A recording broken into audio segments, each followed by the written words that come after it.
मुझे इस बात से कोई मतलब नहीं कि तुम उस परिवार को जानती हो कि नहीं।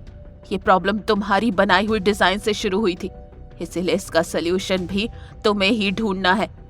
अब तुम्हें क्या करना है, कैसे करना है, ये तुम ही डिसाइड करो। अगर इसका सलूशन नहीं मिला तो समझ लेना कि मेरा तुम्हारे इस परिवार से बचा कुचा रिश्ता भी खत्म हो गया।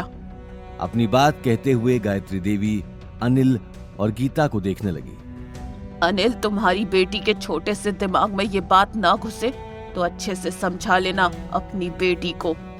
गायत्री देवी अगले ही पल नील को लेकर वहां से निकल गई। उनकी धमकी सुनकर सभी के होश उड़ चुके थे। एक पल के लिए पूरे हॉल में सन्नाटा छा गया।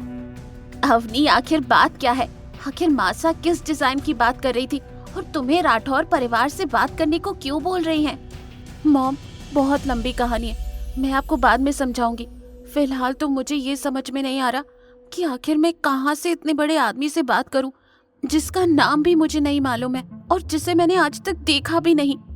अवनी बेटा, अब मासा ने कहा तो तुझे जाना ही पड़ेगा। देखा नहीं वो कितने गुस्से में यहाँ से गई है।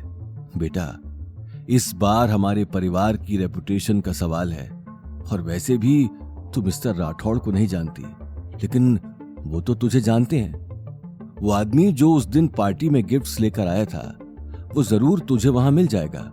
अवनी, सोच जरा, जो इतने महंगे महंगे गिफ्ट्स दे सकता है, उसके लिए एक कॉन्ट्रैक्ट क्या बड़ी बात होगी। वो तेरे कहने पर यूं ही साइन कर देगा। ये बात सुनकर गौतम की आंखों में गहरी चमक आ चुकी थी। आज उसी के सामने उसके लिए इतनी बड़ी बड़ी बातें हो रही थी।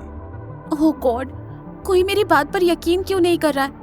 मैं नहीं जानती राठौर परिवार में से किसी को, और मुझे अब इस बारे में कोई बात नहीं करनी। अवनी बार बार एक बात दोहराकर झुंझला चुकी थी। वो अगले ही पल अपने कमरे में चली गई। उसके जाते ही गीता गुस्से में गौतम को देखने लगी। इस सब की वजह ये मनहूस आदमी है। पता नहीं और कितनी मुसीबतों का सामना करना पड़ेगा। मेरी बेटी की जिंदगी जीते जी नरक बनाकर रखी है इस आदमी ने। बिल्कुल ठीक कहा तुमने। मेरी बेटी लाखों में एक है। पता नहीं कैसे भगवान ने इस आदमी को अवनी के पल्ले बांध दिया। गौतम ने ये तीखी बातें सुनकर अपना सिर नीचे कर लिया। ये नई बात नहीं थी कि हर मुसीबत की वजह लास्ट में गौतम को ही ठहरा दिया जाता था। मॉम, डैड, इस बार तो मेरी कोई गलती थी भी नहीं। आप फिर भी। चुप, मेरे सिर में दर्द हो रहा है, इसीलिए जितना जल्दी हो सके मेरी आंखों के सामने से चले जाओ।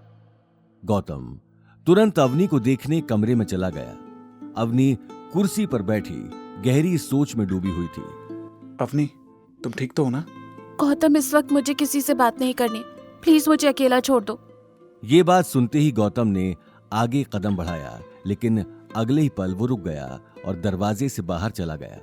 अवनी अब अपने को रोक नहीं पा रही थी। उसने गौतम के जाते ही गेट बंद कर दिया और सिसकियां भरकर रोने लगी। अवनी के रोने की आवाज सुनते ही गौतम के कदम वहीं थम गए और वो गेट खटखटाने लगा। अवनी, प्लीज प्लीज रोना बंद करो। मुझे बताओ कि मैं तुम्हारे लिए क्या कर सकता हूँ। अगर तुम चाहो तो मैं मिस्टर राठौर से बात करता हूँ, वो मेरी बात जरूर सुनेंगे। मिस्टर राठौर, हर कोई मुझे उनसे बात करने के लिए क्यों कह रहा है? किसी को फर्क नहीं पड़ता कि मैं क्या सोचती हूँ। और सबकी छोड़ो, तुम भी। गौतम, मैं तुम्हारी पत्नी हूँ, तुम भी चाहते हो कि मैं उस जोधपुर के राजकुमार से जाकर बात करूं? ठीक है, अब हम इस बारे में कभी बात नहीं करेंगे, कभी नहीं। ओके, अब तो तुम दरवाजा खोलो। हम इस बात का कुछ और सोल्यूशन ढूंढते हैं। अवनी ने यह बात सुनकर अपनी आंखों से आंसू साफ कर लिए और दरवाजा खोलकर बेड पर बैठ गई। गौतम अगले ही पल अंदर आकर अपने घुटनों पर बैठ गया और अवनी की आंखों में देखने लगा। अवनी, तुम्हें किसी बात की चिंता करने की जरूरत नहीं है। अब ये प्रॉब्लम मेरे ऊपर छोड़ दो, मैं कुछ ना कुछ सॉल्यूशन ढूंढता हूं। लेकिन अपनी बात कहने से पहले अवनी गौतम की आंखों में सच्चाई देख पा रही थी। इस सच्चाई को देखकर वो आगे कुछ नहीं कह पाई।